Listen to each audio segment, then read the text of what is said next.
The growing influence of the triads in Hong Kong's film industry was soon to become a major issue, and the industry would reflect this, though not necessarily in a negative way. Kung fu movies were still being produced in abundance, and swift, sword-wielding heroes continued to flash across the screen. Social issues had always been present in Hong Kong cinema, but a shift was emerging in how they were addressed, and in the approach to Chinese filmmaking as a whole. This would undoubtedly be Chan's second wind, and possibly a more comfortable transition into the cinematic style of the 1980s, a decade that would soon see him playing numerous roles tailored to his former life as a Hong Kong gangster. The start of the new decade would also bring an independent, autobiographical film, a project that went on to influence other similar films.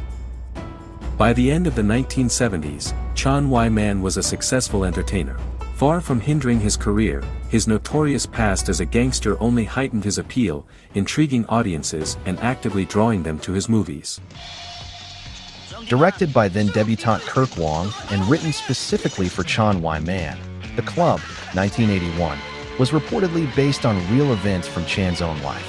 As an independent film financed by Bang Films, the name Chop Films might have been more fitting. While there are no shootouts, the film does feature action sequences involving helicopters and an array of sharp implements, including 2 outboard boat motors, being wielded as weapons. Chan himself considered it the first Hong Kong gangster movie, although it was indeed a pioneering work that influenced many similar films to follow. It was not technically the first of its kind. Kirk Wong's directorial debut is a groundbreaking modern gangster film. Its primary significance lies in being reportedly written specifically for Chan Wai Man, drawing inspiration from his real-life past in the gangster world. The film is gritty, violent, and features a significant amount of nudity. Notably, the gangsters in this film do not use guns but instead favor swinging machetes and cleavers. In fact, this film helped launch a trend of cleaver movies, with subsequent films trying to outdo each other in their visceral violence. Forsaking firearms, gangsters in these films preferred to brandish choppers, launching a wave of movies competing in this violent new style. The trend peaked with the gruesome bladed combat of Shaw Brothers' Hong Kong Godfather *, 1985. While The Club * has a slow build-up, it remains essential for any Chan Wai Man fan.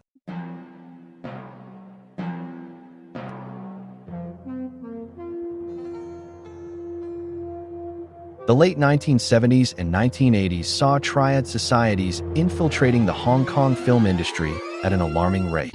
A long-standing rumor pins the blame for this on the Shaw brothers, suggesting their actors sought outside work due to slave wages. However, this is misleading.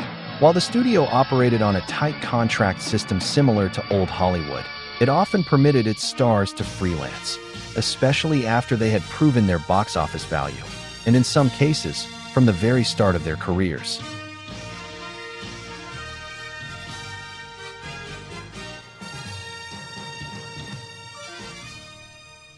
By the early 1990s, organized crime's influence in the film industry had become so severe that around 200 actors and filmmakers took to the streets in protest in 1992.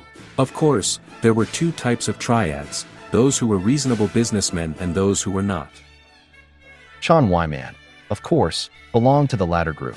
In the mid-80s and throughout the 90s, triad-themed films became extremely profitable, a trend ignited by the success of John Woo's A Better Tomorrow *, 1986. This blockbuster was followed by an avalanche of similar gangster movies, which propelled Chow Yun-fat to superstar status. During the final phase of his career, Michael Chan's real-life history as a triad member translated onto the screen through a series of roles in modern action movies and gangster thrillers. These were mostly cameo or supporting appearances, often casting him as gang leaders and mafia bosses, characters that were undoubtedly second nature for him to portray. His only film as a director, Gangland Odyssey, 1990, is one such example. Another is In the Line of Duty, 1986, in which Chan appears early on as a crime boss. His character escapes his restraints on a plane and ends up confronting Michelle Yeoh and Hiroyuki Sanada.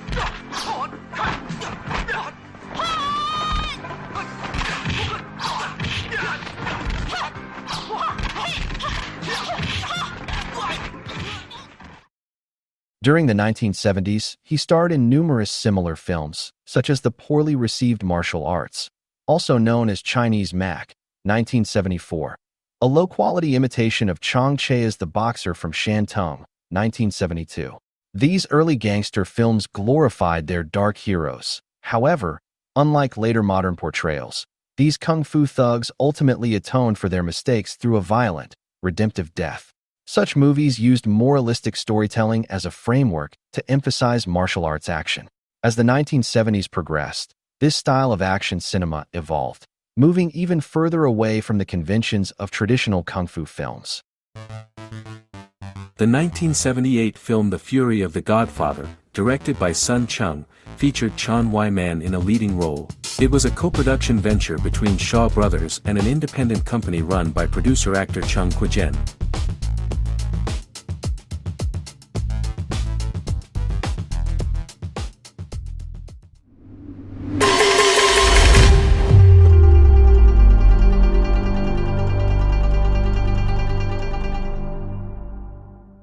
Originally titled 489 *, it was the first in a series of gangster crime action dramas that used numerical codes for their titles.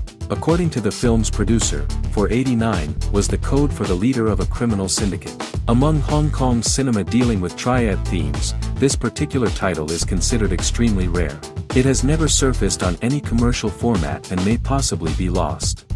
At the time, Shaw Brothers was heavily promoting both Chan Wai Man, then billed under his Mandarin name, Chen Hui Min, in the film. This push was likely due to the success Chan and director Sun Chung had just had with Judgment of an Assassin, 1977, in which Chan played the terrifying main villain.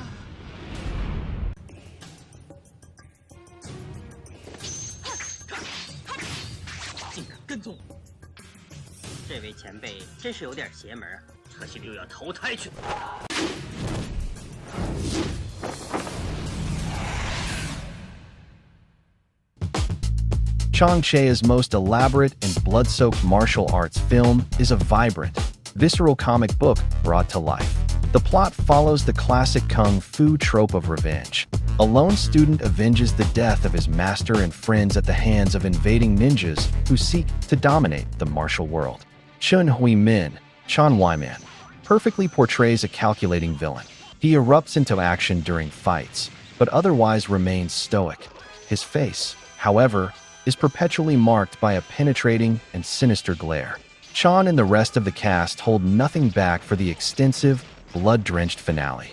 Chung Tian-chi and Chu Ko's action direction makes Chun look spectacular in the fight scenes, arguably showcasing his best performance in a martial arts role. A classic of epic and heroic proportions.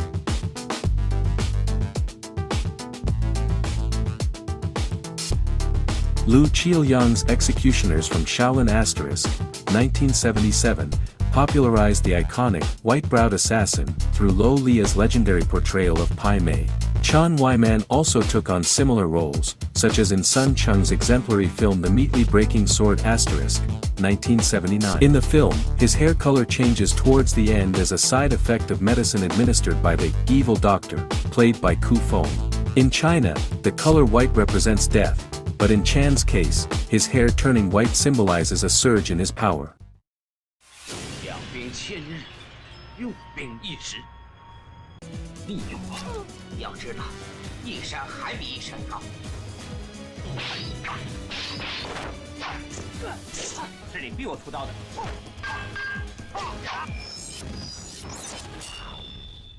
Chan's villain in The Heroes, 1980, visibly marked by a thick white streak in his hair, was a role he often cited as a personal favorite.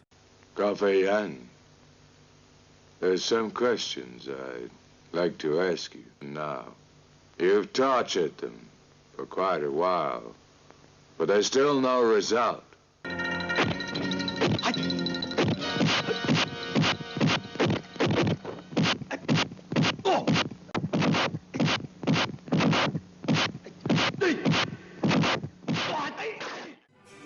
A key part of the promotion for The Fury of the Godfather * focused on Chan Wai Man's personal image, specifically highlighting the elaborate tattoos covering much of his body. He had gotten these tattoos in his youth, designing them in Japan but having them inked in Hong Kong by a Chinese tattoo artist. At the time, such tattoos typically signaled gang affiliations, though they are common today. His collection featured a large dragon wreathed in smoke and flames across his back, with eagles on his arms and chest. It appears he added more tattoos in his later films, including several on his legs. Despite this major publicity push from Shaw Brothers in 1977, this was not the actor's first time working for the studio. This film is another one of those chaotically energetic Hong Kong productions with a troubled history, the kind that manages to turn its own disarray into a unique art form. In his directorial debut, popular actor Leung Chia-jen, Leung Kar-yen, injects an incredible amount of intensity, even if the plot feels like it's set in an alternate reality. Chan Wai Man's role is minimal, casting him as yet another psychopathic killer. A major highlight is the scene where he stalks Liang's wife inside their home during a violent thunderstorm. His character is utterly ruthless, shown mercilessly torturing victims, assaulting children, and even running over a pregnant woman. After starring in, co-starring in, and making guest appearances in roughly 200 films, Chan Wai Man was in high demand during his heyday, though his work pace slowed considerably from the mid-1990s onward. At his peak, he collaborated with virtually every major star in the industry, including actors like Chen Sing, Ti Lung, Lo Li, Lu Chuan, Ku Feng, and David Chang. However, there were some stars he never collaborated with for various reasons. By his own account, he did not get along with Sammo Hung. A fight between the two in a public nightclub ensured that these two titans of Hong Kong's cinema never officially worked together again.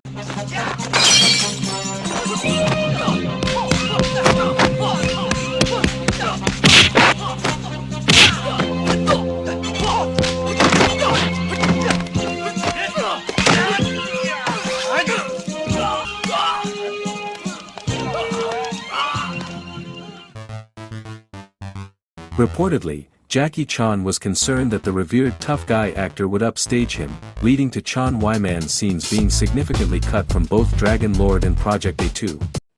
Chan Wai Man's final film for Shaw Brothers, and one of the studio's own last productions, is this action-tinged drama starring Ti Lung as a brawling instructor assigned to a remote military post. His mission is to discipline the men, but the local corrupt official, Chan Wai Man, prefers to keep the soldiers drunk in the brothel. It's a potent film with only one real fight at the end. The dramatic build-up that precedes it makes the final confrontation deeply satisfying. Chan is incredibly cruel in his role as the villainous Jinbu Huan, making this one of Sun Chung's best and most underrated films. For Chan Wai Man, conflict and confrontation weren't confined to the screen. During the turbulent 1970s, he was frequently challenged on the street by reckless, often eager individuals unaware of his skills, who were desperate to test him. Challenges to rival martial arts schools were also common at the time. This real-life dynamic mirrored the countless similar confrontations that were a staple of innumerable kung fu films. On another occasion, Chan wasn't a participant in the fight, but was instead set to be the referee. His frequent collaborator and kung fu little brother, Cheng Kaying, had challenged the Korean kicking master Hwang Jang Lee to a death match. This was after the feared Korean fighter allegedly made comments about Chinese kung fu men being incapable of successfully combating his taekwondo.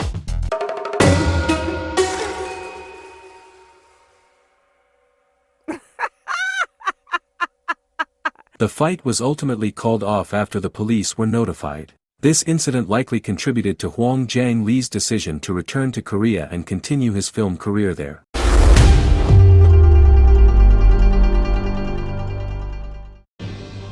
Amid the pervasive masculine bravado of Hong Kong's Asian screen idols, Chan Wai Man explored his lighter side through comedic roles. An early example is Wong Jing's Winner Takes All, 1982, which showcases the director's wildly unrestrained imagination. The film is packed with crazy special effects, robots, ninjas, and enough insanity for several movies. A trademark extravagance that would define Wong Jing's future work and propel him to become one of Hong Kong's most successful filmmakers. Unfortunately, Shaw Brothers struggled to keep pace with the wave of innovation coming from filmmakers outside their studio. Despite this, Chen Hui Min, Chan, seemed to enjoy poking fun at his own tough guy image in some of his later, more contemporary Shaw films.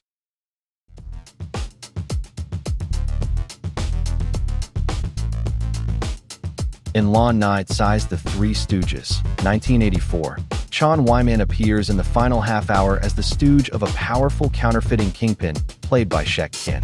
Kara Huiying Hung plays a tough police officer prone to excessive force. A classic scene features her disguised as a young man, yet again, where Chan tries to get her to use a standing urinal in the men's bathroom, leading to genuinely hilarious results. Other comedy films followed, such as Pom Pom Strikes Back, 1986, not produced by Shaw Brothers, in which Chan plays another triad hitman, though this time in a humorous setting. More recently, Chan appeared alongside several of his former kung fu colleagues in the hit action comedy Gallants, 2010. At the height of his career, Michael Chan Wai Man enjoyed 2 decades of unwavering fame, taking on numerous leading roles. His filmography often mirrored his own life experiences, a rare convergence of reality and cinema. Among his peers, he was recognized as a true master of combat. He didn't just act in action films, he lived them. His world was steeped in adrenaline, even owning champion fighting dogs, bears, and chickens. He embodied the most intense form of machismo. Chan Wai Man, also known as Chen Hui Min, was and remains a fighter, a father, a champion, and a martial arts instructor.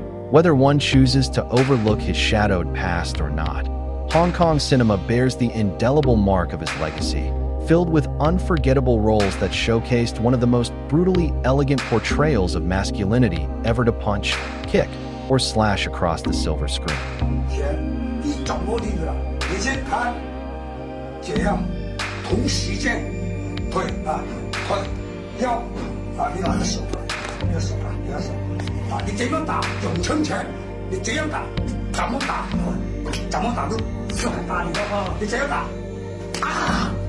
我谁？宋坚啊，用你宋坚的力量。不是，你这样打不行的，啊，不是，我要打，我不打，我不出拳的。啊，你说什么？